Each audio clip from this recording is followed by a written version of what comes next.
శీర్షుర్తో మాఘమాస శుక్లపక్ష చతుర్దశి మంగళవారం పుష్య నక్షత్రం. వీటి కలయికకు అధిపతి చండీ మరియు భైరవుడు.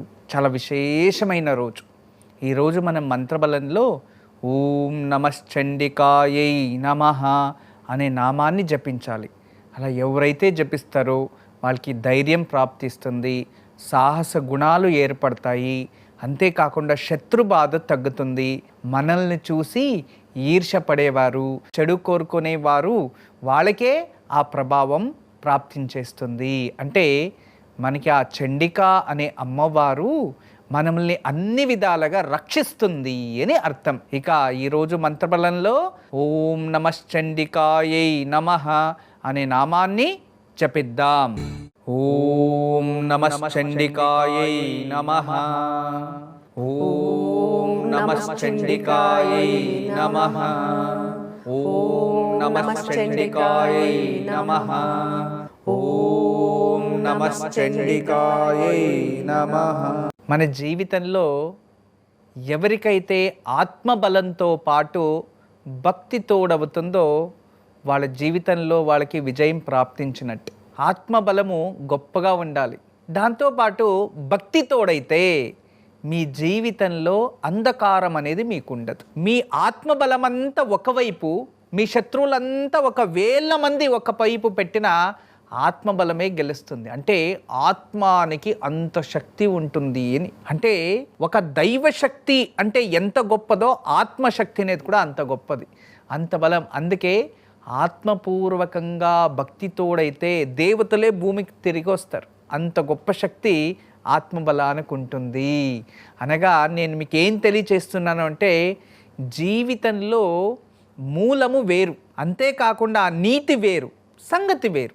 మూలము నీటి బిందు భూమి వైపు వస్తూ ఉంటుంది, అంతే, దానిపైన అది చేస్తూ ఉంది. నీటి బిందు పాము నోట్లకు పడితే అదే విషంగా మారుతుంది, అదే నీటి బిందు ఆలచిప్పలో పడితే ముత్యంగా మారుతుంది. అంటే రెండు ఆకాశం నుంచి వచ్చినవే.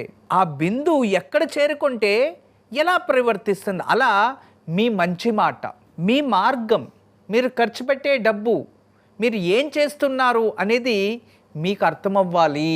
ఎందుకంటే మీరు ఏ మార్గాన్ని ఎన్నుకుంటారో దానికి అది సృష్టి అవుతుంది, దానికి సరి సమానం అవుతుంది. విషం ఏదైనా మనకి ప్రాప్తిస్తే దానికి ఔషధాలు వెతుక్కొని వెళ్తాం, అదే అమృతం. అలా మన జీవితంలో ఎప్పుడు కూడా ముత్యాల లాంటి మనుషులు ఉండాలి, మనకి ప్రోత్సహించడానికి, సహకారం చేయడానికి, మన గురించి అద్భుతంగా మాట్లాడడానికి, మనకి కష్టకాలంలో ధైర్యం చెప్పడానికన్నా ఉండాలి. అదే కాకుండా మనము ఈ ఏదైతే విషపూరితమైన మనుషులకి మీరు ఎంత ఖర్చు పెట్టినా, ఏం చేసినా, వాళ్ళని ఎంత మంచిగా చూసుకున్నా వాళ్ళు ఎలా ఉంటారో అలాగే ఉంటారు.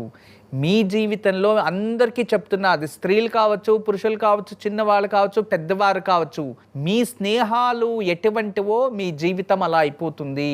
అందుకే మంచివారు స్నేహం చేయండి, జ్ఞానవంతుల స్నేహం చేయండి. ఎప్పుడైనా మంచి విద్యావంతుల స్నేహం చేస్తే విద్య ప్రాప్తిస్తుంది.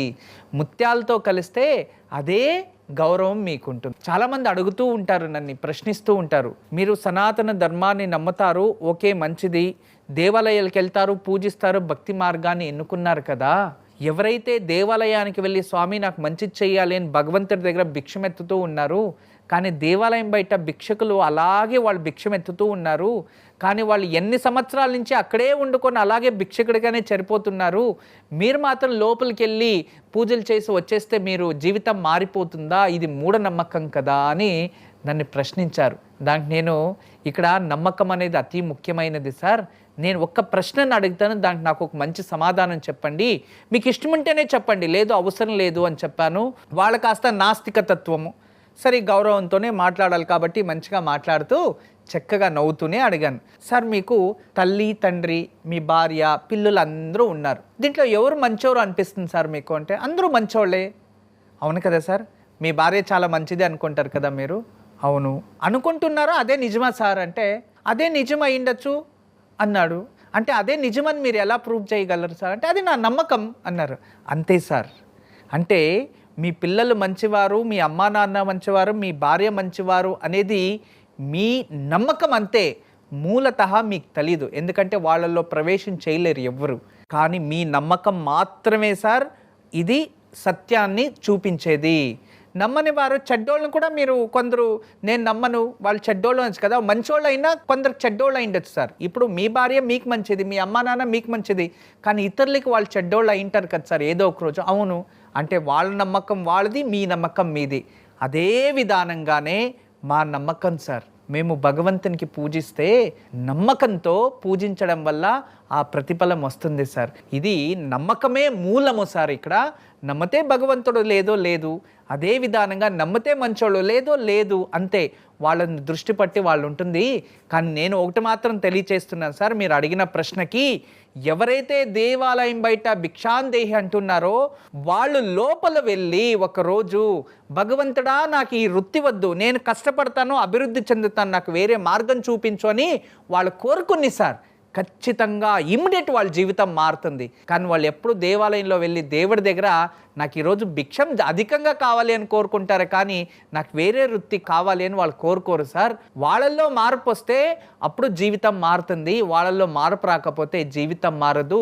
దేవుడి దగ్గర ఏం కోరుకోవాలి అనేది కూడా నేర్చుకోవాలి సార్, అది జీవితం అని చెప్పి వాళ్ళకి చెప్తే అంతలోపల జర్నీను ఫుల్ స్టాప్ అయిపోయింది.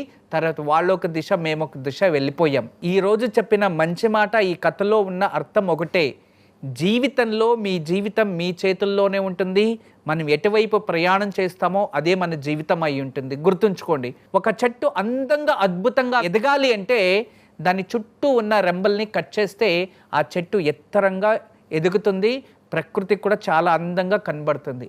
అదే చెట్టుకి చుట్టుపక్కల ఉన్న రెమ్మల్ని అలాగే వదిలేస్తే అది హైట్ ఎక్కువ అవ్వదు, ఇలా విస్తరిస్తూ వెళ్తుంది. అప్పుడు చెట్టు అందము పోతుంది, మరి అది మట్టిలోనూ నిదానంగా కలిసిపోవచ్చు. అవును కదా? అదే విధానంగానే మన జీవితంలో కూడా కొన్నిటిని కట్ చేసుకుంటే మన జీవితం అభివృద్ధి అవుతుంది. అన్నీ కావాలంటే జీవితం అక్కడే ఆగిపోతుంది. అందుకే సందర్భం ఆలోచించి మంచి నిర్ణయాలు తీసుకోండి, అక్కర్లేని విషయాల్ని కట్ చేసుకోండి, మన జీవితంలో ఉత్తమ స్థాయికి వెళ్ళొచ్చు. నక్షత్రం పుష్య నక్షత్రం కదా, అశ్విని మక మూలా నక్షత్రం వారికి మిత్రతారా. ఈరోజు అంత మీ ఫేవర్గా ఉంటుంది, జరగని పని కూడా జరిగిపోతుంది, బట్ మీరు ప్రయత్నించాలి. ఇక భరణి పుబ్బ పూర్వాషాఢ వీరికి నైదవతారా, కోపం ఎక్కువ, మొండితనం ఎక్కువ, కాస్త అపవాదాలు నిందలు వచ్చేస్తూ ఉంటాయి. బట్ ఈరోజు మీరు ఏ నిర్ణయం తీసుకున్నా, అంటే మంచి పనులు ఏదైనా కొత్తగా ముహూర్తం చేయాలన్నా ఏది చేసినా భవిష్యత్తులో కాస్త ఆపదలు వస్తాయి. ఈరోజు మీకంతా ఫేవర్ డే కాదు. ఇక కృతిక ఉత్తరాషాఢ వీరికి సాధక తార విశేషమైన రోజు. ఈరోజు మీరు ప్రయత్నిస్తే కాస్త ఇబ్బందిగా ఉన్న సాయంత్రం లోపు మీరు అనుకోని పనులన్నీ చేసుకుంటారు. ఈరోజు మీ ఫేవర్ డే. ఇక రోహిణి హస్త శ్రవణ నక్షత్రం వీరికి ప్రత్యక్తారా. ఈరోజు కొంచెం జాగ్రత్తగా ఉండండి, శత్రువులు ఎక్కువ ఉంటారు, మిత్రులు కూడా శత్రువులు అయిపోతూ ఉంటారు, మీకు కూడా అనుకోకుండా కోపం వస్తూ ఉంటుంది, చిరాకు పడుతూ ఉంటారు. అందువలన ఈరోజు కాస్త కొన్ని పనుల్లో విళంబం జరుగుతూ ఉంటుంది ఈ నక్షత్రం వారికి. ఇక మృగశిర చిత్త ధనిష్ట నక్షత్రం వారికి క్షేమతార. ఈరోజు మీకు చాలా శుభ ప్రతిఫలాలు ఉంటాయి, అనుకోనివన్నీ జరుగుతూ ఉంటాయి. ఈరోజు చాలా విశేషంగా మీ పనులు మీరు ఏం చేసినా మీకు లాభదాయకంగా ఉంటుంది, ప్రయత్నించండి. ఇక ఆరిద్ర స్వాతి శతభిష నక్షత్రం వారికి ఈరోజు కాస్త విపత్తార, అంటే ఆపదలు ఎక్కువ ఉంటాయి. ఏదో ప్రయాణం చేసేటప్పుడు కాస్త ఓవర్ స్పీడు ఇలాంటివి పెట్టుకోకండి, ఎవరిపైన గొడవలు వెళ్ళకండి. ఏదైనా యాత్రలో అలాంటివి ప్రయాణం చేసేవారు కాస్త జాగ్రత్తగా చూసుకొని వెళ్ళడం చాలా మంచిది. ఇక పునర్వసు విశాఖ పూర్వ భాద్రపద వీరికి సంపద తారా, ఆర్థికంగా అభివృద్ధి అవ్వడం, ఇక కష్టానికి తగినట్టుగా ప్రతిఫలం రావడం, ఏదైనా ఇన్వెస్ట్మెంట్ చేయడం, ఏదైనా అగ్రిమెంట్స్ చేసుకోవడం, ఇటువంటివి లాభదాయకమైన పనులు ఏది చేసినా భవిష్యత్తులో అత్యధిక లాభం ప్రాప్తిస్తుంది. ఇక పుష్య అనురాధ ఉత్తరా భాద్రపద వీరికి జన్మతారా. మీరు కొంచెం ఆరోగ్యంలో వ్యత్యాసాలు ఉండొచ్చు, చిన్న వయసు నుంచి వయసు అయిన వారందరికీ కాస్త జాగ్రత్తగా ఉండండి. ఇక ఆశ్లేష జ్యేష్ఠ రేవతి నక్షత్రం వారికి పరమమిత్రతార. ఈరోజు ఇది శుభకరమైన రోజు. ఏదైనా నూతనంగా ప్రయత్నించేవి, కొత్త ఆలోచనలతో ఏదైనా కష్టపడితే మీకు అది ప్రతిఫలిస్తుంది, సక్సెస్ఫుల్ అవుతుంది. రేపు మాఘమాసం పౌర్ణమి, రేపు విశేషమైన రోజు బుధవారం. రేపు దయచేసి ఉదయం నుంచి సాయంత్రం వరకు ఏ సమయంలో అయినా సరే మనకి దగ్గరలో ఉన్న నదీ తీరాలు ఏదైనా ఉంటే మాఘ స్నానం చేయడానికి వెళ్ళిరండి. అది కాలేదు అంటే ఇంట్లోనే గంగా యమున సరస్వతి అంటూ ఆ గంగామాతల్ని తెలుసుకొని ఇంట్లోనే ఉదయాన్నే స్నానం చేసి రేపు లక్ష్మీ పూజని ఇంట్లో ఆచరించండి. చాలా విశేషం బుధవారం. రేపు ఉదయాన్నే ఇంట్లో ఒక కలశం పెట్టి చక్కగా 2 విప్ప నూనెతో లేదో నెయ్యితో దీపం వెలిగించి లక్ష్మీదేవికి పూజించి గుడాన్నము బెల్లంతో తయారించిన అన్నాన్ని నైవేద్యం పెట్టి అమ్మవారికి పూజించి చక్కగా కనకదార స్తోత్రం రేపు ఉదయం పారాయణ చేసుకోండి. దీనివల్ల మీరు చేసే వృత్తిలో అభివృద్ధి చెందుతారు, మరియు చేసే పనిలో ఆర్థికంగా అభివృద్ధి చెందుతారు. నష్టాలు లేకుండా లాభాలు కలుగుతాయి. ఎవరికైనా మనం ఏదైనా ఆస్తి నష్టపోతామో అనే భయం ఉన్నవారు ఈ పూజను ఆచరిస్తే శుభం జరుగుతుంది. ఈరోజు కాలభైరవుణ్ణి పూజించాలి. దగ్గరలో ఎక్కడైనా కాలభైరవ టెంపుల్ ఉంటే వెళ్ళరండి. లేదు అంటే ఇంట్లోనే కూర్చొని చక్కగా ఒక కంచెం తీసుకొని అందులో ఎర్ర నీళ్లు చేసి పెట్టి దాని మధ్యలో మట్టి ప్రమిద పెట్టేసి చుట్టూ ఎర్ర పుష్పాలు జోడించి చక్కగా పూజించి ఓం కాలభైరవాయ నమః, అగ్ని భైరవాయ నమః అంటూ, జ్యోతి భైరవాయ నమః అంటూ ఆ జ్యోతినే భైరవుడిగా పూజించి తదుపరి దాన్ని తీసుకెళ్ళి ఇంటి బయట తులసి చెట్టు దగ్గర, ఇంటి బయట వాకల్లోనే పెట్టండి, లేదా బాల్కనీ లేదా దేవుడి గదిలోనే ఉంచవచ్చు. ఆ దీపం కొండెక్కిన తర్వాత ఎర్ర నీళ్లు ఉంటాయి చూడండి, వాటిని తలపైన ప్రోక్షణ చేసుకోండి. ఇలా చేస్తే మీ సమస్త శత్రు బాధ కూడా వెళ్ళిపోతుంది.